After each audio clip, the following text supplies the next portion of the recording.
We now want to bring in SNY Mets analyst Todd Zeile. And Todd, I want to start with, the Yankee-Met dynamic, because you played in that Subway Series. You played in a bunch of games, so you know that rivalry as well as anyone. As a guy who played for the Mets, how do you put in perspective the Mets stealing a future Hall of Famer away from the Yankees? I think it's pretty impressive. I think it's goes to a couple of things. I think it goes to not only the fact that Steve and Alex Cohen have made a commitment to spend money and spend money wisely, but I think it also goes to the last couple of years of watching the franchise build and the excitement surrounding this year to be a destination. And I think that's one of the things that has fundamentally changed in the Cohen era is that the Mets seemingly are now a destination location, and this is as big an indication of that fact as anything else. And I think it's got to feel good for some of the Mets personnel, for some of the guys like me that are not just analysts of this franchise, but have played for it and have always felt a little underappreciated at times, even when the team's very, very good, because of, what happens across town. And this is I think, not just a big player coming across town, but an iconic player that I think until the 11th hour was thought to be going back to the Yankees and ends up in a Mets uniform. So it's a big deal. Obviously, it's a big deal on the field. We all know the numbers, and we've seen what he can do. But obviously, someone who knows the game as well as you do, and the Mets lineup, how would you describe the impact he's going to make on this franchise on the field?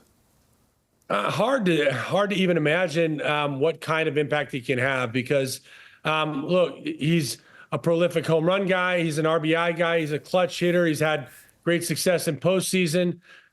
He's hit, in front of a guy like Aaron Judge last year. And, you could argue that gave him a lot, better, results or at least pitches to hit. But I've also seen him when he was on a Nationals team that was completely depleted and he was hitting with nobody around him.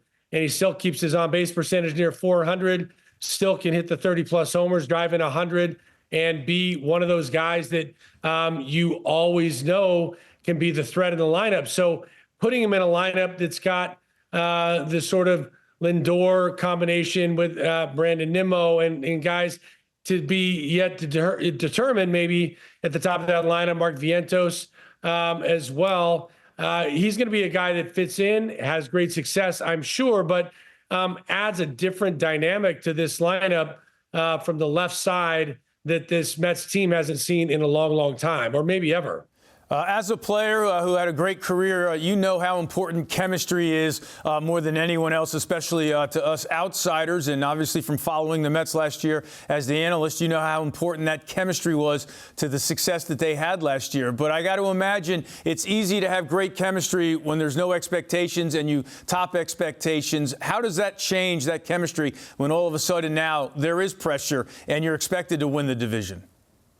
I think that's to me, that's the most important question, Eamon, because last year's team was a team that didn't have great expectations going in, that they had decent expectations, started off slowly, built, and I think a lot of what you saw from June 1st until the middle of October was a team that was talented, but that came together, that galvanized and had a chemistry, a culture, and those words are thrown around oftentimes very loosely. But this team had a very distinctive culture and chemistry that I think was able to allow them to block out the noise, the sort of disappointment at the start, having a rookie manager, having expectations not be met, and just put themselves in a foxhole and find a way to have a magical season anyway. And I think if anybody that's looking at the Mets,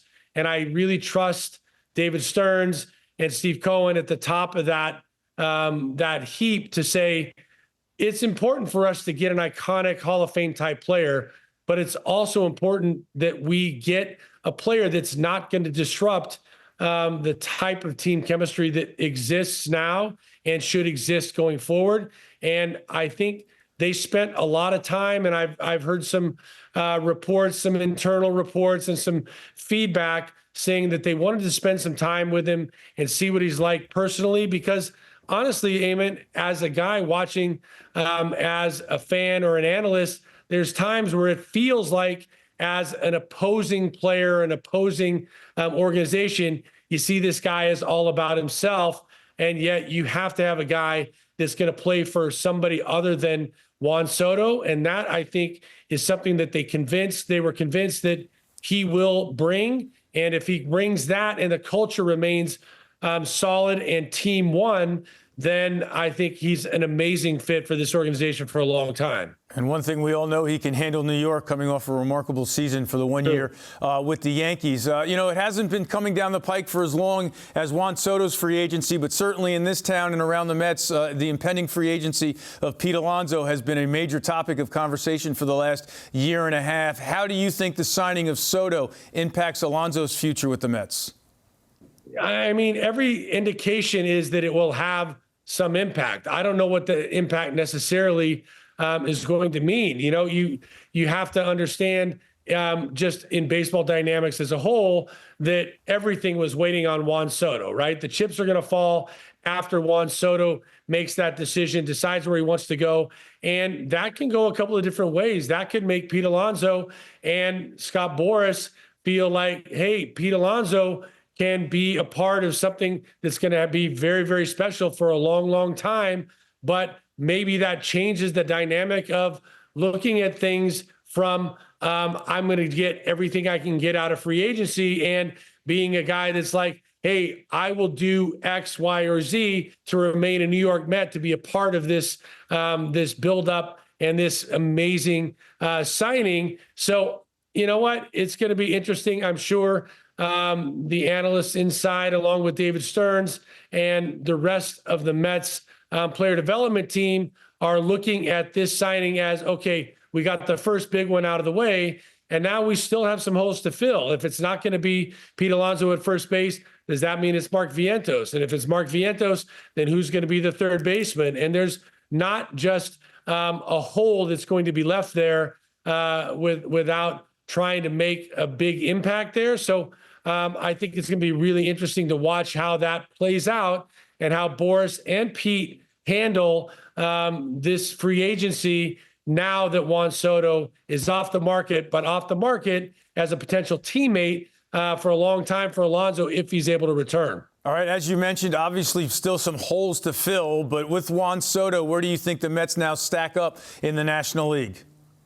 Look, offensively, I mean, they are about as good as anybody in the National League. I mean, that's an iconic hitter that's not just a guy that can hit home runs and drive in runs, but his ability to control the strike zone, to allow extra pitches, to get on base with that incredible ability to control the strike zone and take the walks and keep his on-base percentage up. I mean, he's a huge weapon in that Mets lineup. I think the rest of it is yet to be determined, quite honestly. You've got Brandon Nimmo, you've got Francisco Lindor, you've got Mark Vientos, and then I think the future of this lineup, Alvarez certainly is a guy that's going to be in the bottom half of that lineup, and I expect great things out of him moving forward. But there's some holes in there that I think are still with question marks. There's some guys that are written in pencil, and if some of those guys come back, whether it's Jeff McNeil and he has a turnaround year, and whether it's Starling Marte, and that's going to be an interesting case study to see where he ends up playing, with Soto being most likely the guy that's going to be out in right field. I think there's still some question marks and some guys written in pencil right now that are going to have to materialize for this to be a solid lineup up and down. Right now, they've certainly gotten themselves better, but I think there's still some work to do. Yeah, definitely holes to fill, but just hearing you rattle off those names had to make Met fans pretty excited about the potential of that lineup. Todd Zeile, thanks for joining us here on SNY, our coverage of breaking news, Juan Soto signing with the Mets. Appreciate your time, Todd.